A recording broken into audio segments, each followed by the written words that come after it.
20장. 우리 읍내에서 수도인 런던까지는 약 5시간가량 걸리는 여행길이었다. 내가 승객으로 타고 있는 말레 빌자리 역마차가 런던의 칩사이드 지구 우드 스트리트에 있는 크로스키즈 종점 주변의 교통이 혼잡하고 얽히고 설킨 거리로 들어선 것은 정오가 약간 지났을 때였다. 그 당시 우리 영국인들은 우리가 세계에서 최상의 것을 소유하고 있으며 또 우리가 세계 최고라는 것을 의심하는 이런 반역적인 것이라는 확신을 특히 강하게 지니고 있었다. 그렇지만 않았다면 나는 런던이 엄청나게 큰 것에 대해 두려울 만큼 놀라는 한편으로 런던이 다소 보기 흉하고 삐뚤삐뚤하고 답답하고 지저분하지 않은가 하는 모종의 의심을 어렴풋이 품고 말았을 것이다. 제거스치는 기한에 맞춰 자신의 주소를 나한테 보내주었더랬다. 리틀 브리튼이라고 되어 있는 명함의 주소 뒤에다가 그는 스미스필드에서 나오자마자 역마차 사무실 바로 근처라고 적어놓았다.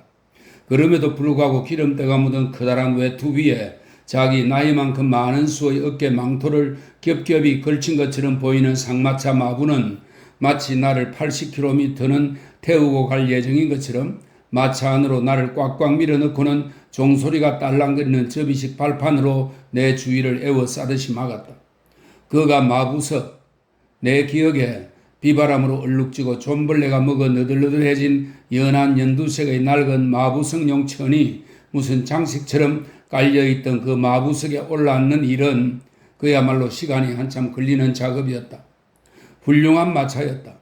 마차 바깥에 6개의 커다란 화관 문양 장식이 달려있고 후면에는 몇 명인지 모르지만 아무튼 셀 수 없이 많은 시종들이 붙잡고 갈만한 손잡이 줄들이 넝마 조각들처럼 주렁주렁 달려 있었으며 그 밑에는 아마추어 시종들이 마차 뒤로 뛰어 올라타고 싶은 유혹에 굴복하지 못하도록 썰의 모양의 쇠막대 살이 붙어 있었다. 마차를 타고 가는 것도 잠시 정신을 가다듬고 마차 안이 밀집으로 덮인 마당 같을 뿐만 아니라 헌옷 가게 같기도 하다고 생각하는 한편으로 왜 말의 여물 주머니들이 마차 안에 들어와 있는지 궁금하게 여길 만한 여유를 막 가지려고 하는 찰나 나는 마부가 마치 마차가 곧 멈출 예정인 것처럼 자신의 자리에서 내려갈 채비를 하는 것을 보았다. 과연 곧 우리는 멈추었는데 그곳은 우울한 느낌을 주는 어느 거리의 한 사무실 앞이었다. 열려있는 사무실 출입문에는 미스터 제거스라는 글씨가 페인트로 씌어 있었다. 얼마인가요? 나는 마부에게 물었다. 마부는 대답했다.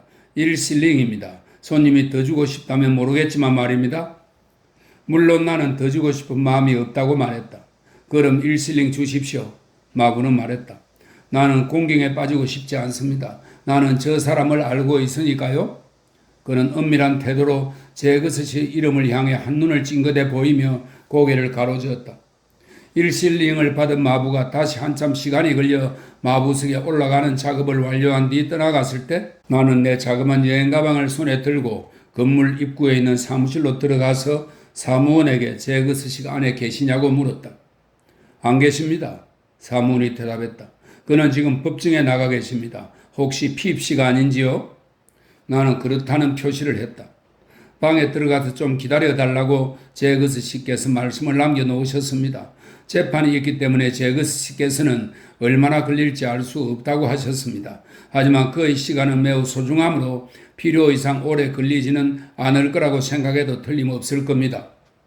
이렇게 말하면서 사무원은 문을 열고는 나를 건물 안쪽의 한 사무실로 안내했다. 거기에는 우단 양복과 짧은 바지를 입은 애꾸는 신사한 사람이 있었는데 신문을 열심히 정독하고 있던 그는 우리가 들어가자 읽기를 중단하고 소매로 코를 쓱 문질러 닦았다. 밖에 나가서 기다리게 마이크. 사무원이 말했다. 나는 방해가 안 되었기를 바란다고 막 말하려고 했는데 그 순간 사무원은 내가 일찍이 본 최소한의 예의로 이 신사를 밖으로 밀쳐내고는 그의 모피 모자를 그의 등에다 뒤따라 내던졌다. 그러고 나를 혼자 남겨두고 나갔다. 제거스의 방은 천창으로 들어오는 빛으로만 조명이 되었는데 참으로 âm 울한 곳이었다. 천창은 깨진 머리통처럼 여기저기 기괴하게 땜질이 되어 있었고 거리로 보이는 뒤틀린 인접한 칩들은 마치 그 창문을 통해 나를 들여다보기 위해 일부러 몸을 비틀고 있기라도 한 것 같았다.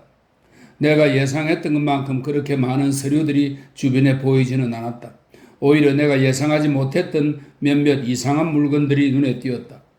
녹슨 낡은 권총 한 자루, 칼집에 든 칼 한 자루, 이상하게 생긴 상자들과 구름이 몇 개, 그리고 선반 위에 묘하게 퉁퉁 부어있고 코 주위가 뒤틀린 무섭게 생긴 얼굴 석고상 2개 등이 그런 것들이었다. 제거서 씨가 사용하는 등받이가 높은 의자는 아주 새카만 말총으로 만든 것으로 시체 넣는 관처럼 가장자리를 빙 둘러 황동못이 박혀 있었다. 그가 그 의자에 깊숙이 기대고 앉아 의뢰인들을 보며 집게 손가락을 물어뜯고 있는 모습이 어렵지 않게 상상이 되었다. 방은 생각보다 작은 편이었는데 그래서 의뢰인들은 벽에 등을 기대는 습관이 있었던 것처럼 보였다. 벽면은 특히 제거서 씨의 의자 바로 반대편 벽면은 사람들의 어깨에서 묻은 기름때가 끼어 있었다. 나는 아까 그 애꾸는 신사 역시 나 때문에 공연히 쫓겨나게 되었을 때 그 벽면에다 몸을 문지르며 밀려 나가던 것을 기억해냈다. 나는 제거서 씨의 의자 맞은편에 놓인 의뢰인용 의자에 앉았다. 그러자 꼭 그곳의 음울한 분위기가 나를 사로잡았다. 문득 아까 그 사문의 태도 역시 자기 주인과 똑같이 모든 사람에 대해 약점이 될 만한 것을 알고 있는 듯한 태도라는 것이 생각났다. 나는 얼마나 많은 사무원이 위층에서 일하고 있는지, 그리고 그들 모두가 자기들도 동료 인간들을 두렵게 하는 그런 능력을 똑같이 지니고 있다고 주장할 것인지 궁금했다. 또한 방 주변에 널려있는 저 모든 이상한 잡동사니들의 내력이 무엇이며 또 어떻게 이곳에 와 있게 되었는지 궁금했다. 또한 저 퉁퉁 부어있는 석고상 얼굴이 제거서 씨의 가족 얼굴인지, 그리고 만약 그가 몹시 불행하게도 그렇게 흉측하게 생긴 2명의 친척을 두었다면 왜 그가 그들을 자기 집의 한 곳에다 안치해두지 않고 저렇게 먼지 낀 받침대 위에 세워놓고는 금댕과 파리가 내려앉도록 하는 것일까 궁금했다. 물론 나는 런던의 여름날을 처음 겪어보는 상황이어서 온갖 건물에서 배출되는 뜨거운 공기와 모든 물체에 두껍게 쌓여있는 먼지와 모래 때문에 기분이 몹시 짓눌려 있었는지도 모른다. 하지만 나는 제거서 씨의 답답한 방에 앉아서 위와 같은 것들을 궁금해하며 기다리고 있었다. 그러다가 마침내 나는 제거서 씨의 의자 위 선반에 있는 그 2 석고상을 정말로 더는 견딜 수가 없어서 그만 자리에서 일어나 밖으로 나오고 말았다. 기다리는 동안 밖에 나가 한 바퀴 돌아보겠노라고 사무원한테 말하자 그는 나에게 모퉁이를 돌아가면 바로 스미스필드로 들어서게 될 거라고 일러주었다. 그래서 나는 스미스필드로 갔다. 그런데 그곳은 오물과 비계와 피와 거품 등으로 온통 더럽혀져 있는 장소였고 그 지저분함이 나한테 그대로 들러붙는 것 같았다. 나는 가능한 한 빨리 그곳에서 벗어나고자 즉시 다른 거리로 빠져나갔다. 다른 거리로 들어서자 성 바울 성당의 커다란 검은색 둥근 지붕이 무섭게 생긴 어떤 석조 건물 뒤에서 나를 향해 불쑥 솟아오르듯 나타났는데 지나가는 어떤 구경꾼이 그게 바로 뉴게이트 감옥이라고 알려주었다. 감옥의 담장을 따라 걸어가던 나는 지나가는 마차 소리를 죽이기 위해 도로에 밀집이 깔려있는 것을 발견했다. 이것을 보고 그리고 독한 술과 맥주 냄새를 강하게 풍기는 사람들이 주변에 많이 서 있는 것을 보고 나는 재판이 진행 중이라는 사실을 추측할 수 있었다. 내가 그곳에서 주변을 돌아보고 있을 때 몹시 더러운 데다 술까지 약간 취한 법무관리 한 사람이 나에게로 다가오더니 안으로 들어가서 재판을 방청하지 않겠냐고 물었다. 그러면서 반 크라운만 내면 가발을 쓰고 법복을 차려입은 재판장을 확실하게 잘 볼 수 있는 앞자리를 내줄 수 있다는 정보까지 덤으로 알려주었다. 그는 그 대단하신 분을 마치 밀랍 인형 1000분밖에 안 되는 것처럼 입에 올렸는데 금세 18펜스라는 할인된 가격으로 그를 보여줄 수 있다고 제안했다. 내가 약속이 있다는 구실을 대며 그 제안을 거절하자 그는 친절하게도 나를 법원 마당으로 데려가더니 어디가 교수대를 보관하는 곳이고 또 어디가 죄수들을 공개적으로 채찍질하는 곳인지 등을 알려줬다. 그런 다음 그는 또 교수형에 처해질 죄수들이 최후로 끌려 나오는 채무자 감옥 출입문도 보여주었는데 그 무서운 출입구에 대한 관심을 고조하기 위해 그는 녀석들 4명이 오늘 아침 8시에 바로 그 문으로 끌려 나와 연달아 처형될 예정이라고 나한테 친히 알려주었다. 이것은 소름 끼치는 이야기였으며 나에게 런던에 대한 역겨운 인상을 주었다. 게다가 이 재판장의 소유주께서 걸치고 있는 옷들이 머리 위의 모자에서부터 발끝의 목긴 구두에 이르기까지, 그리고 다시 손수건에 이르기까지 모든 것을 포함해 곰팡이가 피어 있을 뿐만 아니라 그것들이 원래 그의 것이 아니라 교수형 집행인한테서 싼값으로 구입한 것이 틀림없다는 생각이 들자 그러한 현상은 더욱더 강해졌다. 이런 상황에서 나는 비록 일실령을 주고 났어야 그에게서 벗어날 수 있었지만 그걸 잘한 일로 여겼다. 나는 제거서의 사무실에 들러서 그동안에 그가 돌아왔는지 물어보았다. 그가 아직 돌아오지 않았으므로 나는 다시 밖으로 산책하러 나갔다. 이번에는 리틀 브리튼 거리를 한 바퀴 둘러본 다음 바셜로뮤 클로스 쪽으로 들어가 보았다. 이때쯤에서 나는 나뿐만 아니라 다른 사람들 역시 제 것을 기다리고 있다는 사실을 알게 되었다. 먼저 수상한 모습의 남자 2명이 바솔로뮤 클로스 안에서 어슬렁거리고 있었다. 그들은 생각에 잠긴 채 포장된 길바닥의 갈라진 틈에다 자신들의 발을 끼워 넣으며 이야기를 나누고 있었는데 그들이 내 곁을 처음 지나쳐갈 때 그들 중 하나가 다른 사람에게 이렇게 말하는 게 들렸다. 그게 가능한 일이라면 제 것은 꼭 그렇게 할 거야. 한편 길 모퉁이 한 곳에는 남자 셋과 여자 둘이 무리지어 서 있었는데 여자 하나는 더러운 숄에 얼굴을 댄 채 울고 있었고 다른 여자는 자신의 숄을 그녀의 어깨 위로 당겨 덮어주며 이런 말로 그녀를 위로하고 있었다. 제거스가 그의 변호사야, 어밀리아. 그러니 그 이상 뭘 더 바랄 수 있겠어? 이 밖에도 내가 클로스 안을 거닐고 있는 동안 그곳으로 들어온 키가 작고 눈이 충혈된 유대인 한 사람이 있었다. 그는 키 작은 또 다른 유대인 한 명을 동반하고 왔는데 곧 그를 어디론가 심부름을 보냈다. 두 번째 유대인이 심부름 가고 없는 동안 나는 이 첫 번째 유대인을 주목해서 보았다. 아주 쉽게 흥분하는 성격처럼 보이는 그는 가로등 기둥 아래를 걱정에 가득 찬 얼굴로 오락가락하면서 일종의 광난 상태에서 다음과 같이 울부짖었다. 오, 제것들. 다른 사람들은 모두 썩은 고기 장수들 뿐이야. 나한테 오직 제것들만 있으면 돼.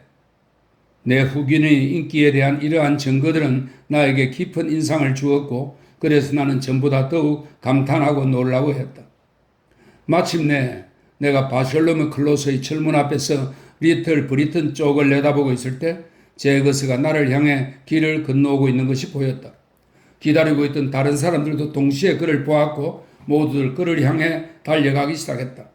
제거스 씨는 내 어깨에 한 손을 올려놓더니 아무 말도 하지 않은 채 그저 나를 자기 옆에서 계속 걷게 하면서 따라오는 다른 사람들에게 말을 건넸다. 먼저 그는 수상한 그 두 사내부터 시작했다. 보시오, 나는 당신네들한테 할 말이 아무것도 없어. 제거스는 손가락을 휙 내뻗어 그들을 가리키며 말했다. 나는 내가 지금 알고 있는 이상으로 더 알고 싶지 않소. 결과에 대해서는 반반의 가능성이요. 처음부터 나는 반반의 가능성이라고 당신들에게 말했소. 왜 미국에게 돈을 지불했소? 오늘 아침에 돈을 다 마련했습니다, 선생님. 사내들 중에 하나가 온순한 태도로 말했고 그러는 동안 다른 사람은 제것의 얼굴을 주의 깊게 살폈다. 나는 당신네들이 언제 돈을 마련했는지 또는 어디서 마련했는지 또는 돈을 마련했는지 안 했는지 따위를 묻는 게 아니요. 내 질문은 왜 미국이 돈을 받았느냐 이거요. 예, 받았습니다, 선생님. 두 사람이 함께 말했다. 아주 좋소. 그럼 당신네들은 가둬줬소. 자, 난 더 이상 듣고 싶지 않소. 제거스 씨는 그들에게 뒤로 처지라는 뜻으로 손을 흔들어대며 말했다. 만약 당신들이 나한테 한마디라도 더 말한다면 나는 이 사건을 포기해버리겠소. 저희가 생각하는 건 말입니다, 제거스 씨. 그들 중 하나가 모자를 벗으며 말을 시작했다. 그게 바로 내가 하지 말라는 것이요.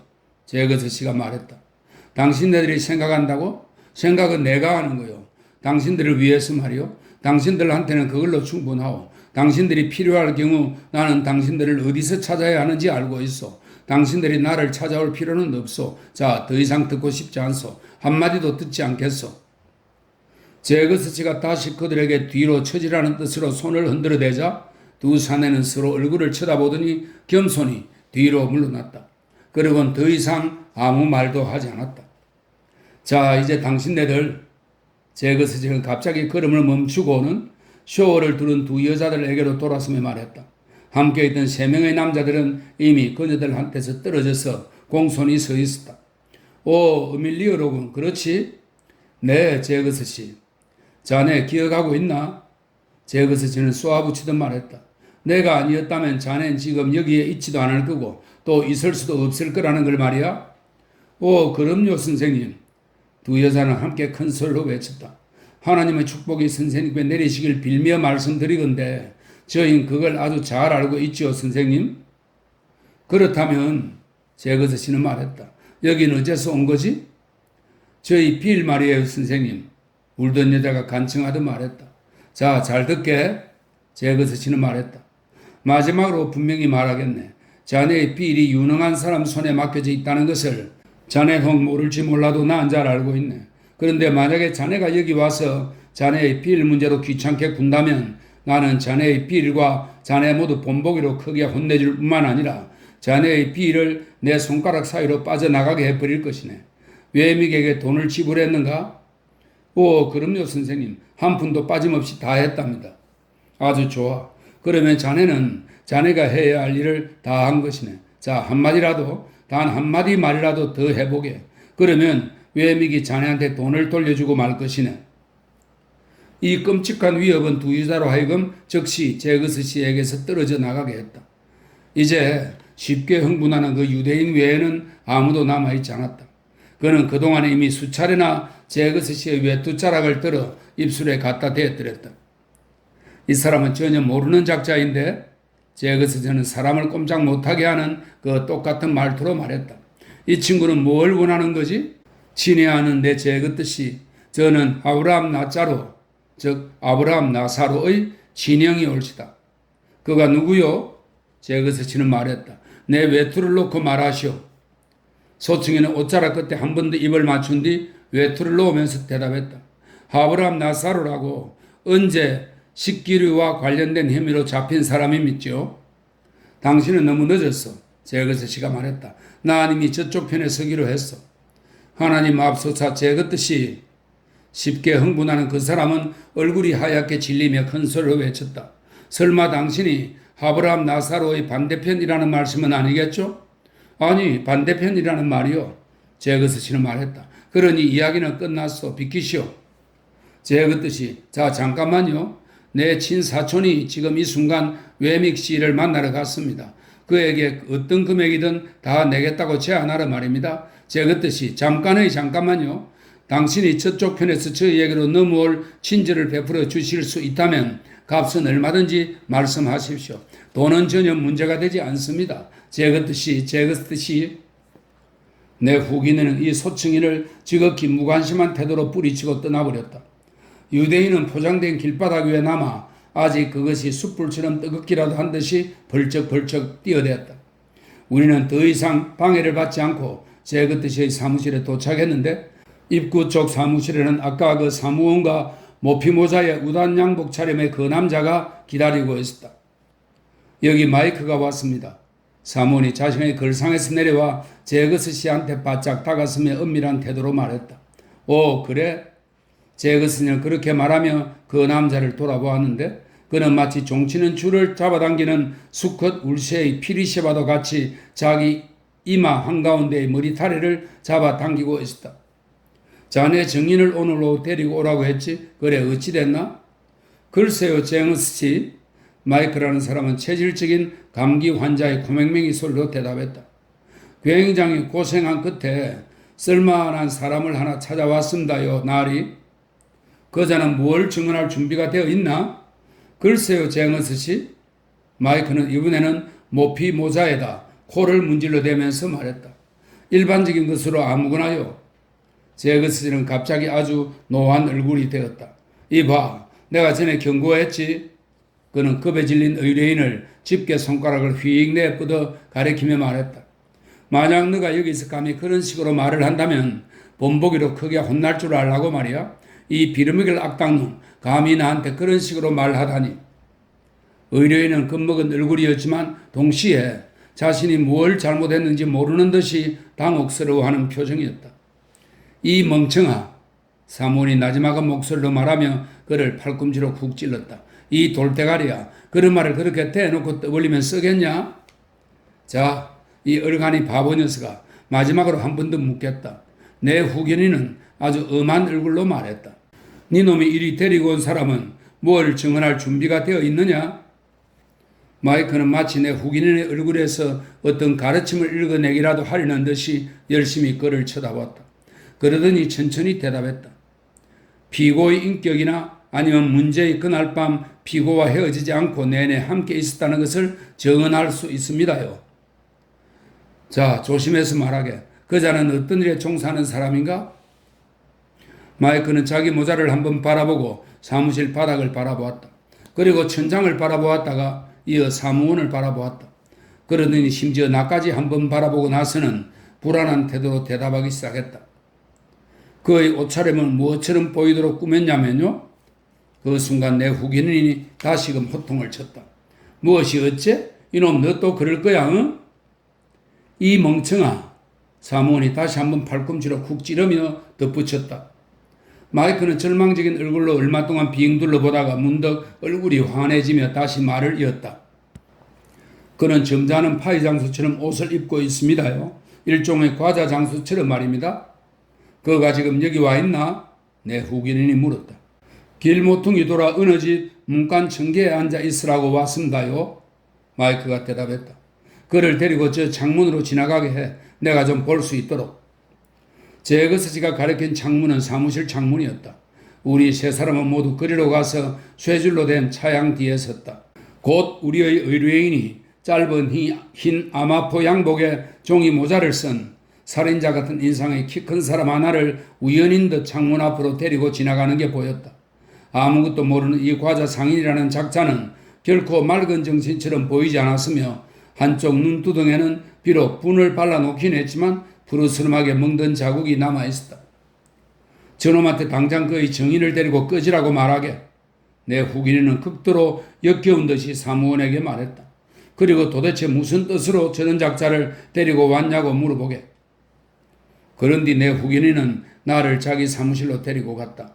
그리고 상자에 든 샌드위치와 작은 휴대용 술병에 든 쉐리주를 꺼내 선체로 점심 식사를 하며 나를 위해 그가 어떤 것들을 준비해 놓았는지 알려주었다. 나는 바너드 여관, 즉 포키 씨의 아들이 거처하는 곳으로 갈 예정인데 거기에는 이미 내가 머물 수 있도록 침대도 들여놓았다고 했다. 나는 월요일까지 포키 씨 아들과 함께 지내다가 월요일이 되면 그와 함께 그의 아버지 집으로 찾아가서 그에게 배우는 것이 마음에 드는지 한번 알아볼 예정이었다. 내 후견인은 또한 내 용돈이 얼마로 정해져 있는지, 그런데 그것은 굉장히 큰 액수였다. 그 용돈 액수를 말해준 다음 서랍 하나에서 상인들의 가게 명함을 꺼내 나에게 건네주었는데 그들은 내가 이런저런 의복 일체를 비롯해 앞으로 합당하게 필요할 그 밖의 여러 가지 것들을 구입할 때 거래하도록 정해진 상인들이었다. 자네는 자네의 신용 상태가 좋다는 것을 알게 될 걸세 피입군. 내 후견인은 말하면서 쉐리주를 급하게 들이켰는데 그때 그의 술병에서는 술이 가득 찬 큰 술통만큼이나 독한 술 냄새가 났다. 하지만 이렇게 정해놓음으로써 나는 자네의 계산서들을 점검해보고 자네가 과도하게 낭비하고 있는 것을 발견할 때 자네를 제지할 수 있을 것이네. 물론 자네는 틀림없이 어떻게든 잘못된 길로 빠지고 말겠지만 말이야. 하지만 그건 내 책임이 아니야. 이런 고무적인 견해에 대해 잠시 곰곰이 생각해 본 뒤에 나는 마차를 부르러 사람을 보내도 되겠느냐고 제거스 씨에게 물었다. 그는 내 목적지가 아주 가까운 곳에 있으므로 그럴 가치가 없다면서 내가 괜찮다면 외믹이 나와 함께 거리로 걸어가 줄 것이라고 말했다. 나는 그때서야 옆방에 있던 그 사무원이 바로 외믹이라는 것을 알았다. 외믹이 외출하고 없는 동안 그의 자리를 대신 지키도록 위층에 있는 다른 사무원에게 종소리로 연락이 갔고 그가 내려오자 나는 후견인과 악수를 한 뒤 외믹을 따라 거리로 나갔다. 밖에는 또다시 새로운 무리의 사람들이 서성거리고 있었다. 하지만 외믹은 그들 사이를 헤치고 나아가며 냉담하게 하지만 단호한 어조로 말했다. 분명히 말하지만 이래봤자 아무 소용없소. 그는 당신네들 누구하고도 한마디도 하지 않을 것이요. 우리는 곧 그들을 지나쳐서 나란히 걸어갔다. 21장. 길을 따라 걸어가면서 나는 웨믹 씨에게로 시선을 돌려 햇빛 속에서 그가 어떻게 생겼는지 살펴보았다. 그는 정이 없는 사람처럼 보였으며 키가 다소 작고 얼굴이 네모났는데 딱딱한 목질의 얼굴 표정은 마치 날이 묻은 끌로 불완전하게 깎아서 만든 것처럼 보였다. 그리고 재료가 좀 더 부드럽고 도구가 좀 더 예리했더라면 보조개가 되었을 수도 있겠지만 그렇지 못하고 그저 움푹 팬 흠집이 되고만 자국들이 얼굴에 몇 개 있었다.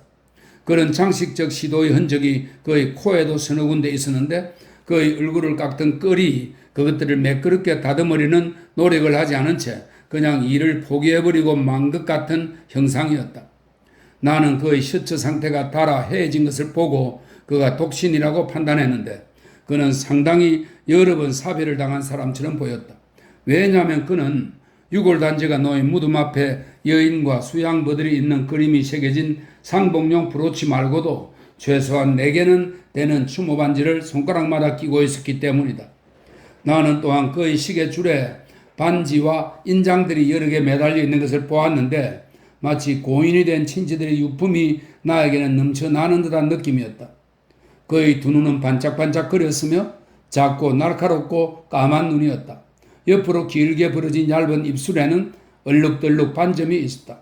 확신하건대 그가 그런 눈과 입술을 달고 세상에 나온 지는 최소한 45년은 땜직했다.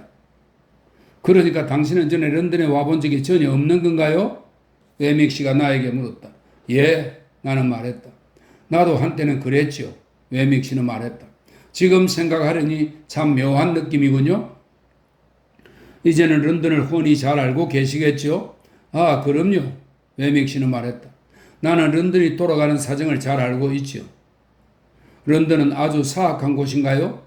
나는 알고 싶어서라기보다는 그냥 무언가 말을 이어가기 위해 물었다. 런던에서는 사기나 강도나 살인 따위를 당할 수 있죠. 하지만 그런 짓을 할 사람들은 세상 어느 곳이든지 많은 법이지요. 원한이 있는 경우에 그렇겠죠. 나는 그 사실을 좀 완화하기 위해 말했다. 글쎄요, 난 원한에 대해서는 잘 모릅니다. 웨믹 씨는 대답했다. 그런 일에 원한은 별로 크게 작용하지 않죠. 그런 자들은 무엇이든 이익만 생기면 그런 짓을 서슴없이 행한답니다.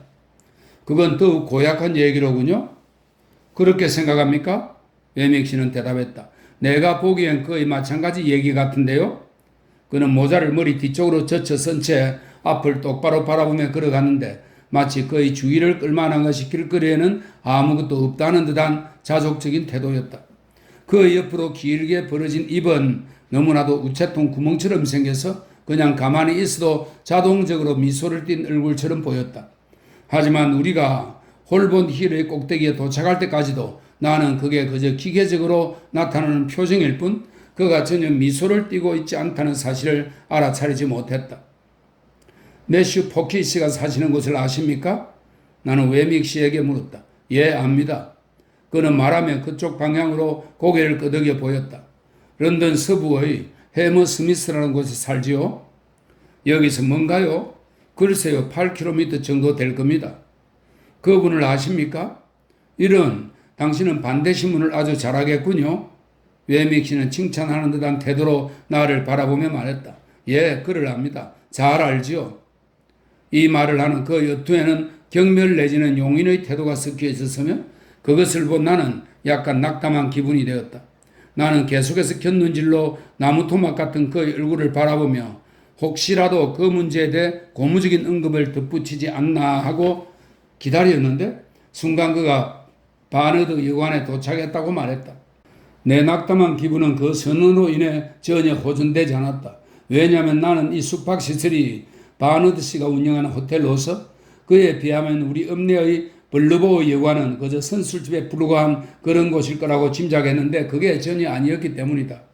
내가 그 순간 발견한 것은 바너드라는 사람이 육체를 떠난 영혼이거나 허구적 존재일 뿐더러 그 여관이란 곳도 악취나는 한 구석에다 꽉꽉 쑤시는 초라한 건물들의 집합체로 수고양이들의 회합 장소로나 적합할 지저분하게 짝이 없는 곳이라는 사실이었다. 우리는 쪽문을 통해 이 안식처의 구내로 들었었다. 입구의 통로를 비집듯이 빠져나오자 평평한 묘지처럼 보이는 우울한 느낌의 자그맣고 네모난 앞마당이 나타났다. 세상에서 가장 침울한 나무들과 세상에서 가장 침울한 참새들, 세상에서 가장 침울한 고양이들, 그리고 세상에서 가장 침울한 주택 건물들이 그곳에 모여 있는 듯 했다. 주택들 안에 각각 나뉘어 있는 여러 가구의 방 창문들은 너덜너덜한 차양과 커튼, 부서진 화분, 깨지고 금관 유리창, 먼지로 덮인 부식된 부분, 처량하게 임시로 땜질한 자리 등등 온갖 단계의 황폐함을 전시해 놓고 있는 듯 했다. 한편 비어있는 방들의 창문마다 새노음이라는 글씨들이 서로 연달아 나붙은 채 나를 노려보고 있었는데 마치 그곳으로 새로 이사해 오는 가련한 인간이 아무도 없는 가운데 현재의 거주자들이 하나씩 자살하여 마당의 자갈 밑에 장례식도 없이 부정하게 묻혀 썩어감으로써 바너드의 영혼이 복수심을 천천히 달래고 있기라도 한 것 같은 느낌이었다. 바너드 이 황량한 창조물은 곰팡내 나는 금댕과 연기를 시커먼 상복처럼 온통 뒤집어 쓴 채 그리고 머리 위까지 재로 뒤덮인 채 한심한 먼지 구덩이로서 굴욕과 참여의 시련을 겪고 있었다.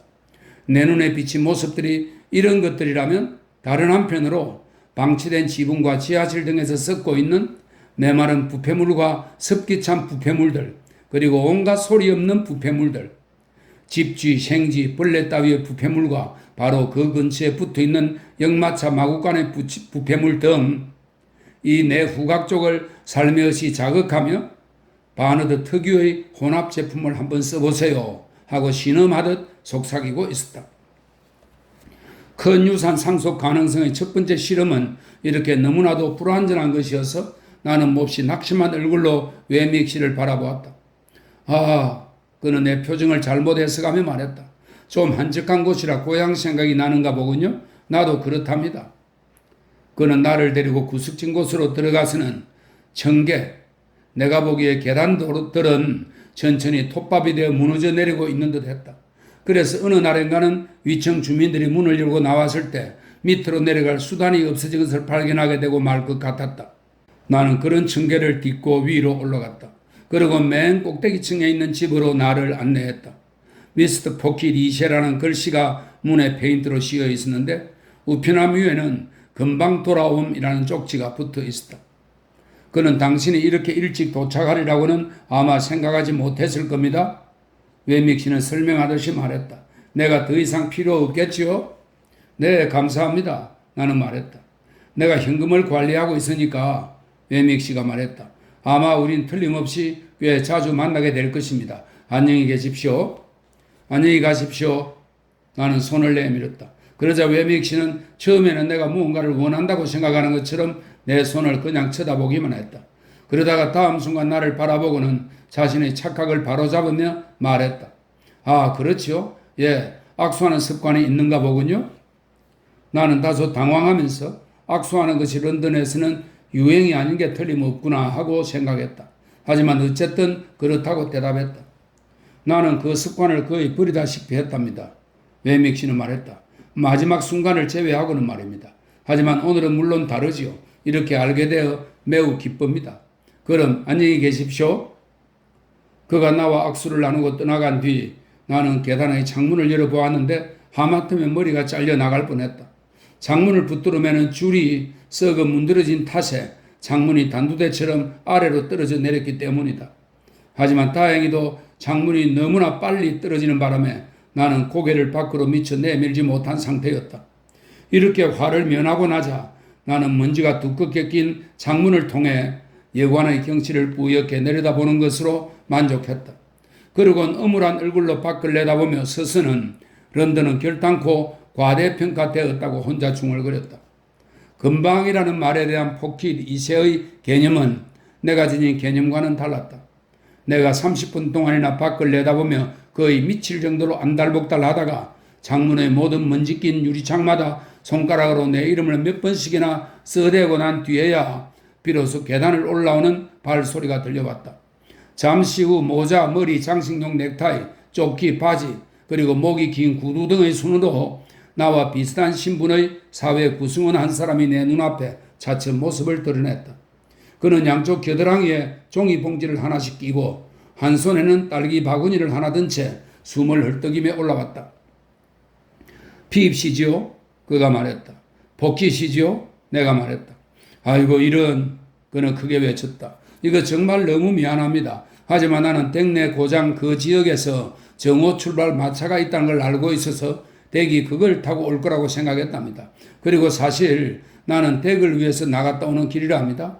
그게 무슨 변명이 되는 건 아니겠지만 당신이 시골에서 오니까 오찬을 든 후 약간의 과일을 먹고 싶어 할 것 같아서 신선한 것들을 사고자 코벤트 가든 시장까지 갔었거든요. 내 나름의 어떤 이유로 인해 나는 그 순간 두 눈이 머리에서 튀어나올 것 같은 놀라움을 느꼈다. 나는 그의 깊은 배려에 횡설수설 고마움을 표하는 한편으로 이게 꿈이 아닌가 하는 생각을 하기 시작했다. 아이고 이런, 복희 리체는 말했다. 이문은 왜 또 이리 꼼짝 않는 거지?